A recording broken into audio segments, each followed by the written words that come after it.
ಒಬ್ಬ ಅವಳ ತಲೆಗೆ ಹೊಡೆದು ಅವಳು ಮೂರ್ಛೆ ತಪ್ಪಿ ಬೀಳ್ತಾಳೆ. ಅವಳಿಗೆ ಎಚ್ಚರ ಆದಾಗ ಅವಳನ್ನ ಉಲ್ಟಾ ಕಟ್ಟಿರ್ತಾರೆ. ಆ ಇಬ್ಬರು ಹುಡುಗರು ಅಲ್ಲೇ ಇದ್ದಾರೆ. ಅವರ ಜೊತೆಗೆ ಆ ಹೆಡ್ ಕೂಡ ಇದ್ದಾನೆ. ಅವ್ರು ಯಾಕೆ ಹೀಗೆ ಮಾಡ್ತಿದ್ದಾರೆ ಅಂತ ಕೇಳ್ತಾಳೆ. ಆದರೆ ಅವರು ಏನೂ ಹೇಳಲ್ಲ. ಅಲ್ಲಿ ಸುಮಾರು ಕತ್ತಿಗಳು ನೋಡಿ ಅವಳನ್ನ ಬಲಿ ಕೊಡ್ತಾರೆ ಅಂತ ಅಂದ್ಕೊಳ್ತಾಳೆ. ಅವರು ರೆಡಿ ಮಾಡ್ತಿದ್ದಾಗ ಒಂದು ಅಜ್ಜಿ ಬರ್ತಾಳೆ.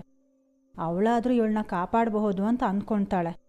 ಆದರೆ ಅಜ್ಜಿ ಅವಳ ಕತ್ತು ಸೀಳಿ ಅವಳ ಚರ್ಮನ ಪೀಲ್ ಮಾಡಿ ಅದನ್ನು ಒಣಗಿಸ್ತಾಳೆ. ಮಾಯ ಮನೆಗೆ ಬಂದು ನೋಡಿದಾಗ ಅಲ್ಲಿ ಡೀನಿ ಇರಲ್ಲ. ಅವಳಿಗೆ ಭಯ ಆಗಿ ಅವಳನ್ನ ಹುಡ್ಕೋಕೆ ಶುರು ಮಾಡ್ತಾಳೆ. ಅವಳನ್ನ ಹುಡ್ಕೊಂಡು ಆ ವಿಲೇಜ್ ಹೆಡ್ ಮನೆಗೆ ಹೋಗ್ತಾಳೆ. ಅವನು ಏನೂ ಗೊತ್ತಿಲ್ಲದೆ ಇರೋ ಹಾಗೆ ನಾಟಕ ಮಾಡಿ ಅವನ ಹುಡುಗರನ್ನ ಡೀನಿನ ಹುಡ್ಕೋಕೆ ಕಳಿಸ್ತಾನೆ.